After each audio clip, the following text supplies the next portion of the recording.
All right, good morning, everyone. Welcome to today's section once again. Yesterday, we talked about domain 3, which is access control, and we stopped at logical access control, where we talk about password and multi-factor authentication, access control lists, encryption, and section locking. Who can actually explain what section locking is all about again? Does anyone remember what I talked about section locking? Yes, we do. Please go ahead. Yeah, a sample of session locking can even be our phone, where you are on your screen and then after maybe you have timed it for 2 minutes before the screen shuts off, and after 2 minutes it shuts off, so you need to log in again.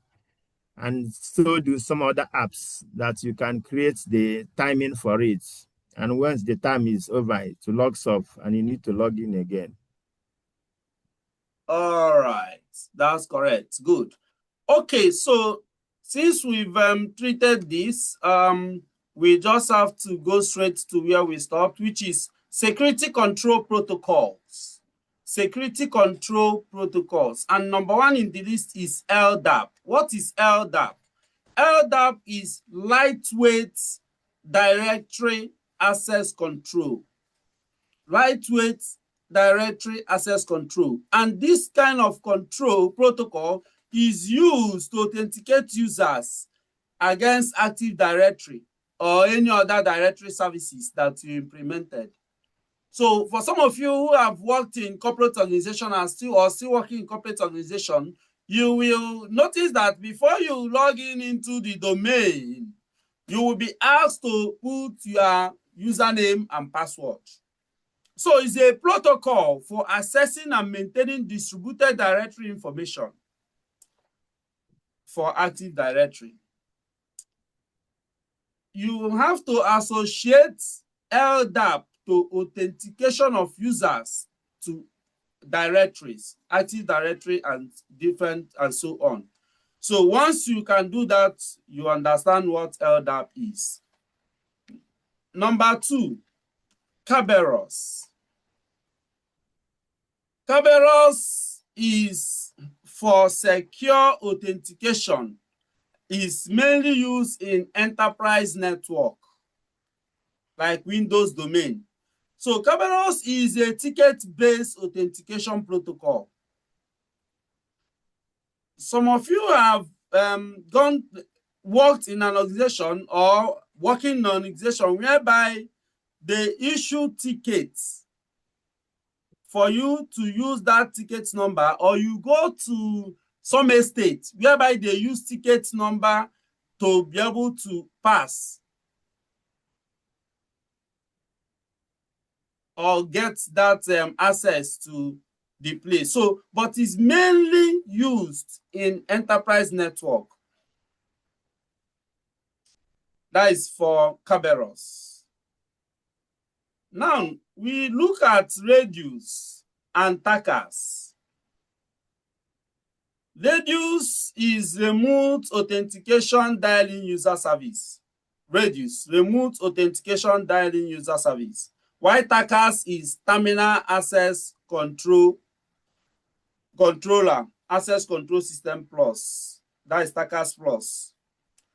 Now, Radius, which is remote authentication dialing user service, we use it in VPN, Wi-Fi. That's why when you go to your Wi-Fi settings, you will see the Radius settings there. So we use it to centralize authentication. It also works on all the AAAs: authentication, authorization, and accounting. We use it for network access. But for Takas, it's mainly for Cisco. Cisco is the one that developed Takas. So Cisco developed this protocol to separate the AAAs, the authentication, authorization, and the accounting. We mainly use Takas in network devices. So you need to understand that. Then this last one, which is Alt and SAML. Alt is authorization framework that allows third-party app to access user data without exposing their credentials. Google uses it, Facebook uses it, Microsoft uses it, Talent app also uses it. So we use Alt to log in, and it doesn't expose the credential of the user. For security assertion markup language, which is SAML, it is what we use when we do single sign-on, especially for web applications.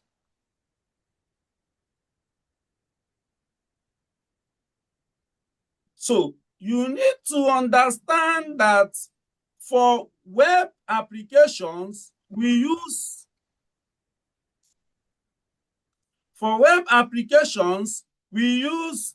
Alt and SAML because they are best for those web-based applications. Then for network access control, we use Radius and TACAS. While for enterprise authentication, that is where LDAP and Kerberos comes in. Are we together? Are we together? Please, this Kerberos, Yes, can you explain it again?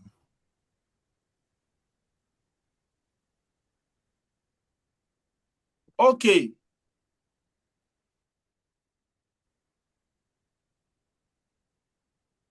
Let me explain Kerberos to you.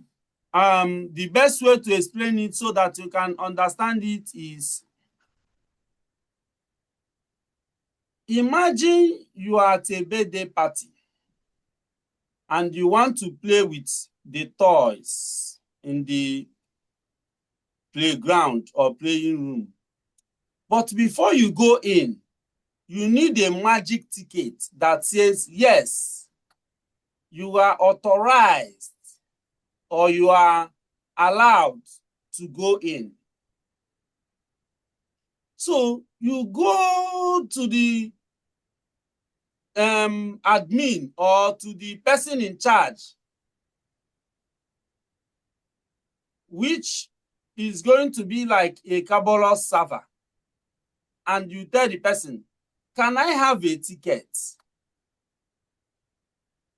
The admin or the person in charge will look at you, check if you are qualified. Then you will issue you a ticket. And we tell you that when you get to the playing ground or the guard room, you should use it and show them. So now, when you go there, you will now use it to do what? Show them the ticket, and then you'll be able to access it. Kerberos is like that admin or the person that is in charge that helps to issue that ticket that you are using. And I mentioned some estates that uses magic tickets. For example, Shonibari Estate in Maryland. If you are coming there, nobody searches you. You will come. The person that is inviting you inside the estate is Kerberos. The person is the person who is going to issue you a ticket, an e-ticket, which you are going to show to the machine when you get to the gate. So you will now use that ticket, e-ticket he has given you. When you get to the gate, once you show it, it will allow you to enter. That is what Kerberos. So the person that issued that ticket to you is like acting like Kerberos. I don't know if we understand it now. Very clear now. Thank you. All right. So let's go to access control strategies. Access control strategies. We have preventive, detective, compensating, and corrective. Can anybody tell me, explain to us what is preventive?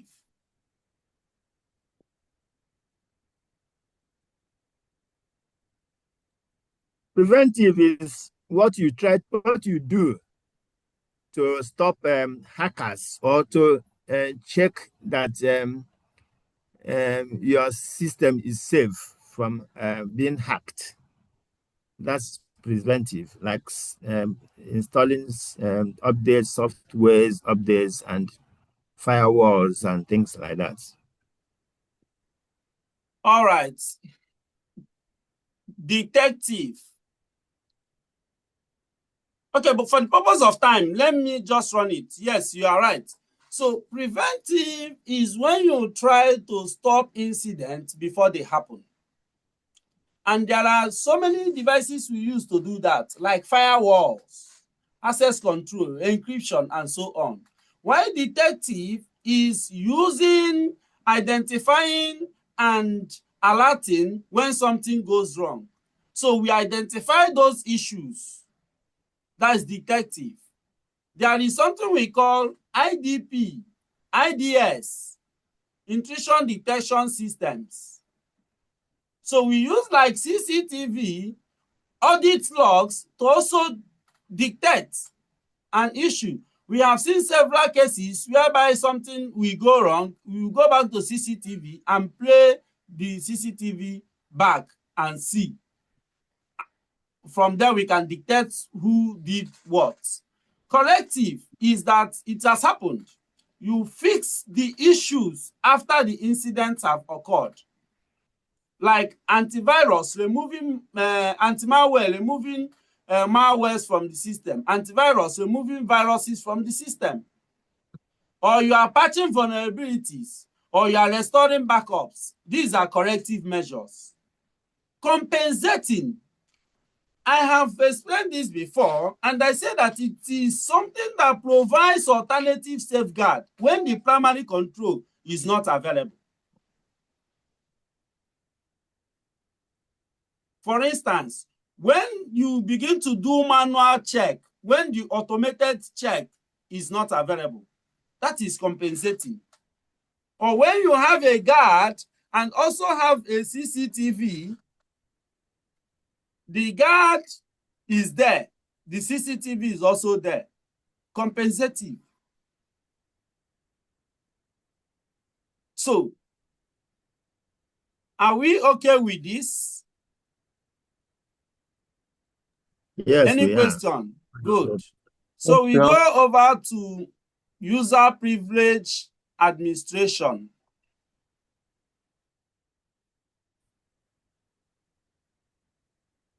User privilege administration. You did not say anything about corrective. You stopped at compensating. I mentioned corrective. I said it before, compensative. That is where I said that corrective, we can use antivirus to remove virus. We can use anti-malware, remove malwares, or do patch updates. And we can also do backup restore. Okay, that's correct. Thank you. All right. So what we are looking at now is provisioning, creep management, and JIT access. So what is provisioning? These are user privilege administrations. What is provisioning? Provisioning is when you create or assign a user to a particular role or access. If you are joining an organization today, they will provision you to the department where you belong. So it ensures that users have the right access to system or data from the moment they join that organization. Are we together on that?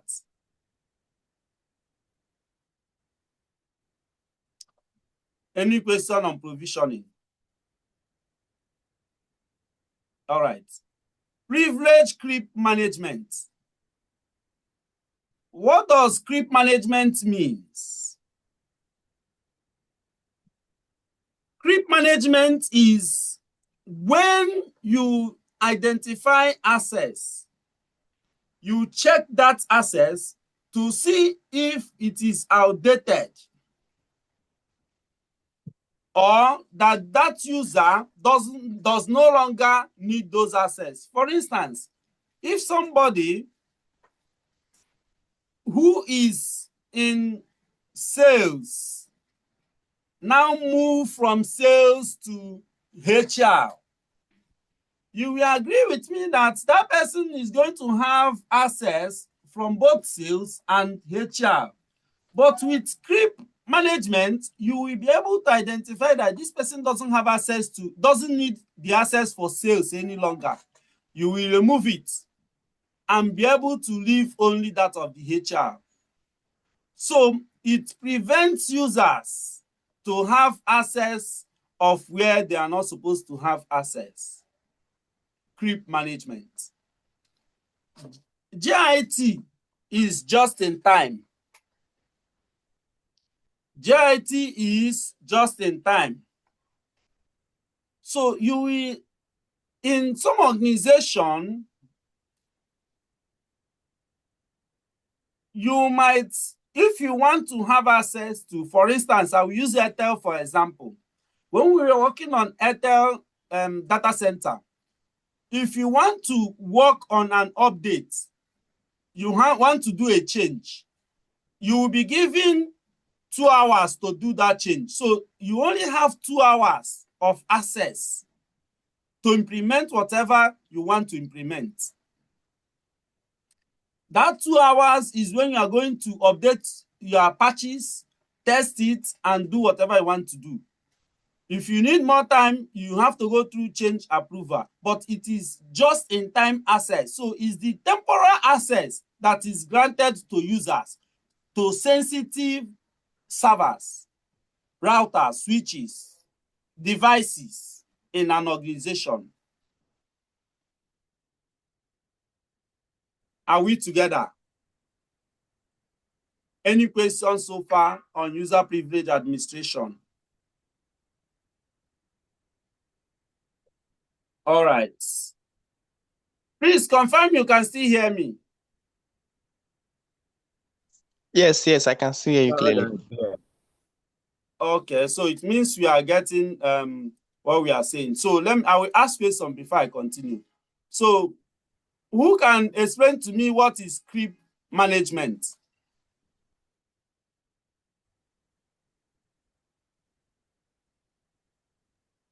Yeah, as he said, it is a means of ensuring that somebody does not have more than the access he requires for his job role, especially having worked in a role before and moves to another role.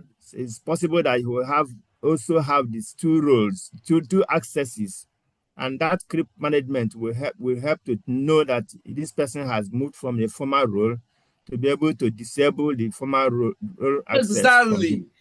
Exactly. All right, we are following. Okay, so we now move to terminology practices. Terminology practices. So what we have here is, okay, Mesoma, go ahead.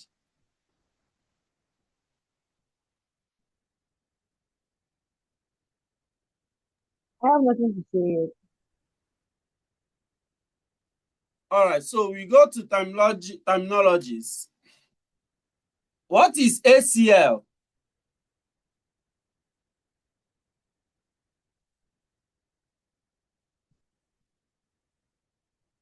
ACL is access control list. Access control list. As I explained yesterday,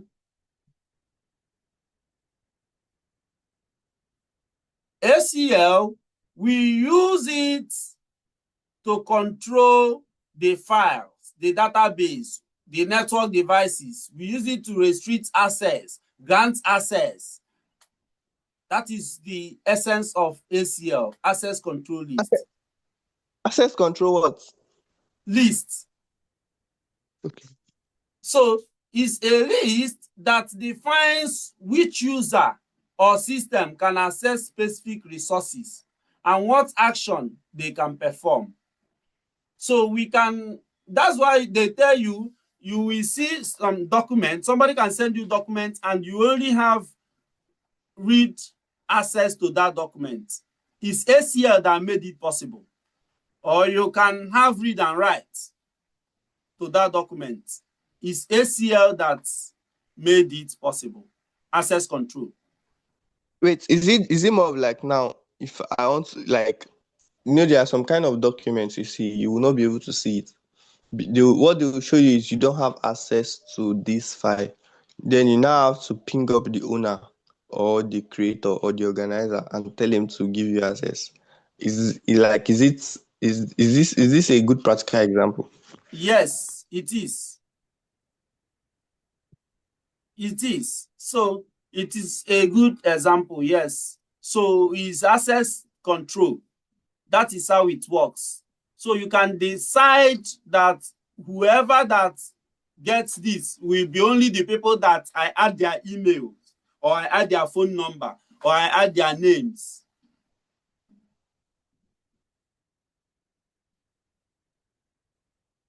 So that is it.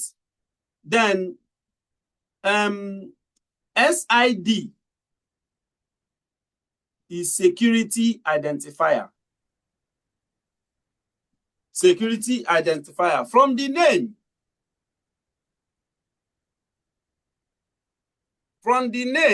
just a minute, hold on.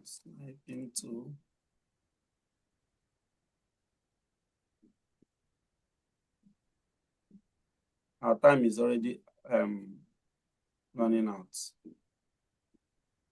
Okay, so we will see what we can do on this. From the name, you will understand, agree with me that it helps the system to know who you are. It's security identifier. So you will see that some people, when they join an organization when they are single, at the process they got married and their name will do what? Change, right?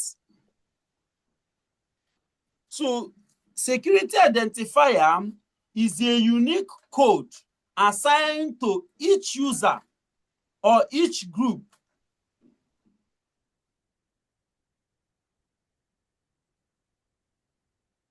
or device in systems like Windows, Linux, just to track the permission.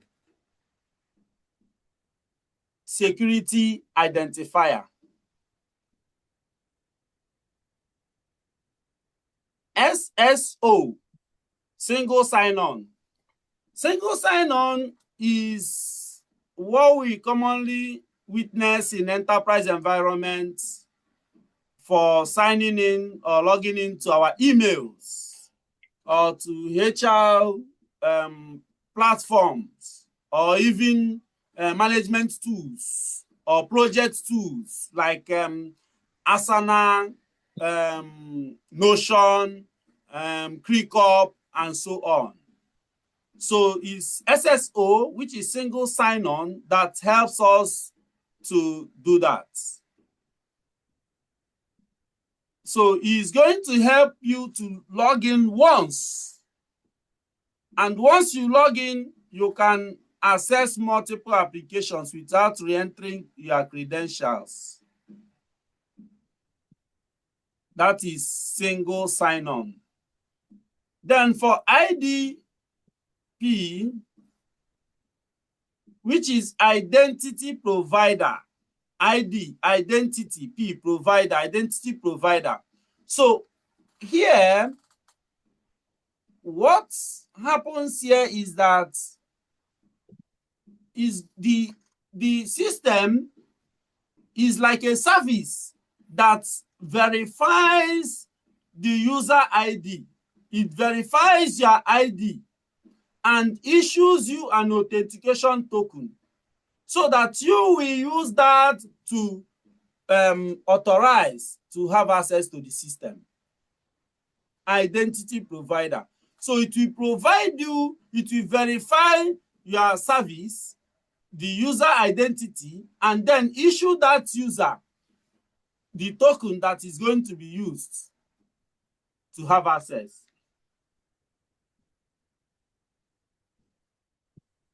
For instance, identity provider is also used in some organizations. They're also used in government entities like FCSS, Federal Civil Service Commission. When I was with Petrodata, I was there at Abuja. What they use is identity provider. So how their system works is that they have a server which issues authentication to users, to staffs. So the staffs, first of all, we come to identify. When you come, everybody have something like an access card.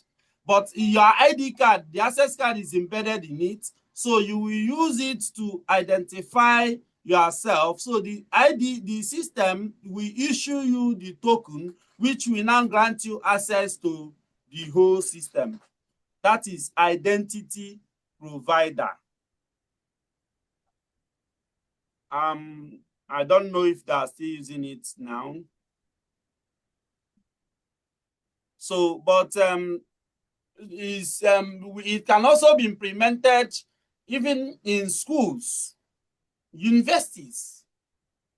You can use it for students. I think Unilag is doing that before COVID. I don't know if they are still doing it. All right. Any question on ACL, SID, SSO, and IDP?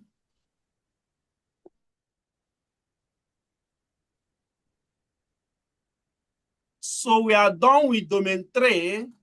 We will now be entering domain 4.